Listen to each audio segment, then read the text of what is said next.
Ciao a tutti e bentornati su Lernamo. In questo video vi darò 8 trucchi per parlare italiano come un vero madrelingua.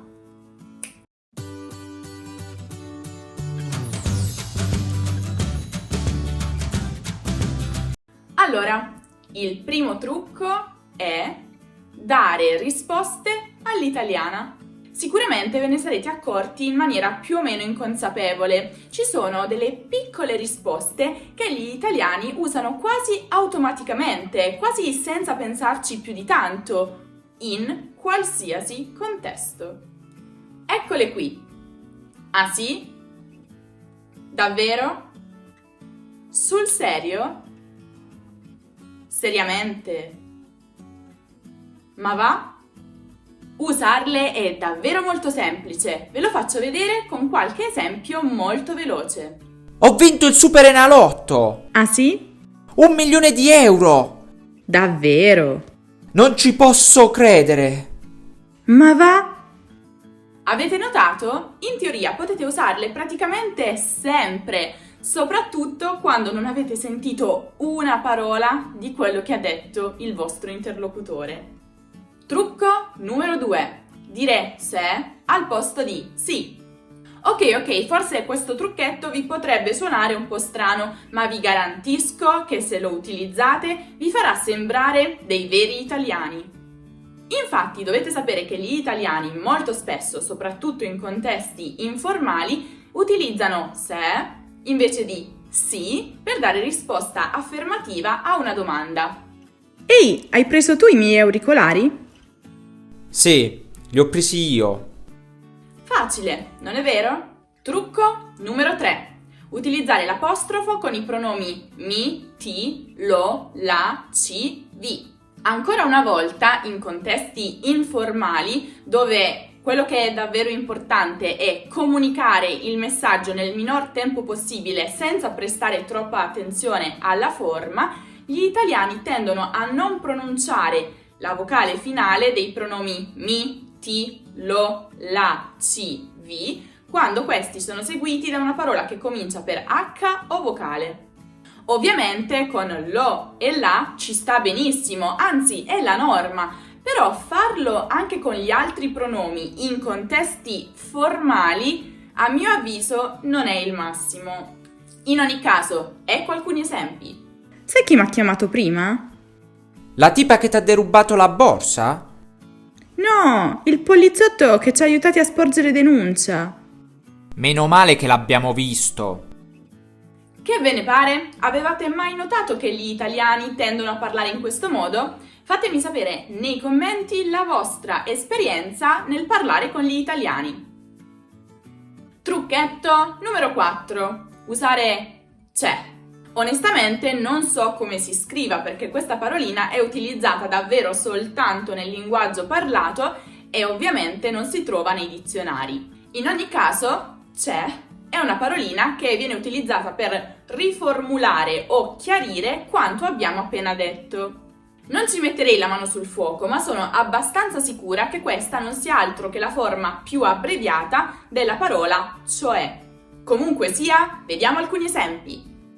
Non penso che licenziarsi fosse una buona scelta. Cioè, capisco che fosse infelice, ma ora come farà a mantenere la sua famiglia? Non sono d'accordo con te, non è che quello che tu abbia detto sia sbagliato, però credo che una persona debba prima di tutto essere felice con se stessa. Trucco numero 5. Usare diciamo come intercalare. Scommetto che questo trucco già lo avevano notato e lo usano in molti, non è vero? Gli italiani, soprattutto quando vogliono guadagnare del tempo o essere vaghi, inseriscono in quasi ogni frase la parola diciamo. Non è sicuramente una bellissima abitudine e se esagerate potrebbe anche dare un po' fastidio o risultare ridicola.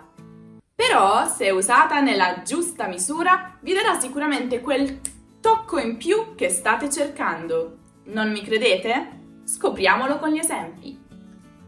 Che ne pensi se, aprissimo un altro canale nel quale giochiamo ai videogiochi? Ecco, diciamo, non è proprio il genere di cose che piace a me. Ehi, ciao, io mi chiamo Mi Piace e vorrei tanto poter esplodere.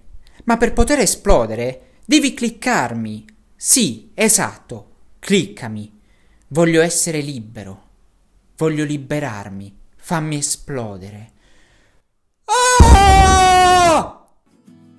Trucco numero 6. Usare ecco al posto di capisco. Shh, questo trucchetto è davvero una bomba e potrebbe davvero farvi risultare come dei veri madrelingua italiani. Molto, ma molto frequentemente, gli italiani invece di dire ho capito oppure capisco, dicono ecco. Ecco a voi qualche esempio così che possiate capire come viene utilizzato. Perché non sei uscito con la macchina? Perché si è rotta la marmitta. Ah, ecco. Trucco numero 7. Iscriversi a Italiano in Contesto. Avete mai sentito parlare di Italiano in Contesto? No, molto grave. È il corso che abbiamo realizzato noi di Lernamo al fine di permettere a migliaia di persone nel mondo che hanno davvero voglia di imparare l'italiano di poterlo fare come se fossero in Italia. Italiano in Contesto, infatti, è l'unico videocorso di italiano che vi permetterà di imparare tutte quelle espressioni, quelle parole, quelle situazioni che davvero si possono imparare solo se si vive in Italia. Oltre a essere sottotitolato in italiano e in inglese, Italiano in Contesto vi offre una miriade di esercizi automatici, nonché la possibilità di commentare esponendo i vostri dubbi e ricevere una risposta direttamente da me nel giro di pochi minuti.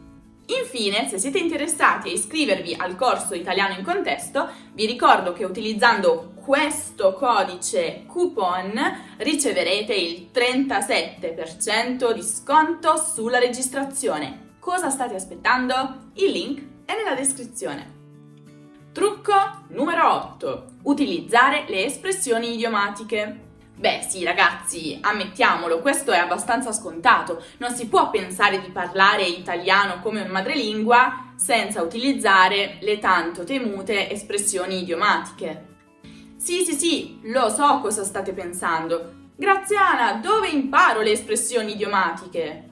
E secondo voi io non ho la risposta a questa domanda? Ovviamente ce l'ho. Nella descrizione potete trovare la playlist dei video di Lernamo sulle espressioni idiomatiche. Ce ne sono decine e decine, mi raccomando, imparatene più che potete. L'ultimo trucco, nonché il più importante, ve lo do io. Me ne sono scordato. Ah sì, fare domande retoriche. Questo è un potente dispositivo retorico che ci permette di costruire affermazioni sotto forma di domande. In altre parole, una domanda retorica si presenta a tutti gli effetti come una domanda, per la quale però non necessitiamo alcuna risposta. Vediamo alcuni esempi. Graziana! Sì? Vieni un secondo. Prima sei andata al supermercato, no? Perché non hai comprato la Nutella? Non credi che la Nutella faccia ingrassare? Dovresti metterti a dieta, sai? Non pensi di essere un po' troppo ossessionata con questa storia della dieta? Quello che conta è essere belli dentro, no? Ma è mai possibile che tu creda ancora a queste sciocchezze e frasi fatte? Non sai che l'obesità può causare un sacco di problemi di salute? Avete notato? Le parole ed espressioni in rosso potete usarle per costruire domande retoriche come abbiamo fatto io e Graziana. In ogni caso, fateci sapere nei commenti se volete una video lezione più dettagliata su questo argomento delle domande retoriche. Ciao belli! Noi ci rivedremo davvero prestissimo con un altro entusiasmante video, quindi se non volete perdere l'occasione di scoprire subito quando pubblichiamo un nuovo video, non vi resta che iscrivervi a questo canale e cliccare sulla campanellina che vi avvertirà con una notifica. Ciao ciao!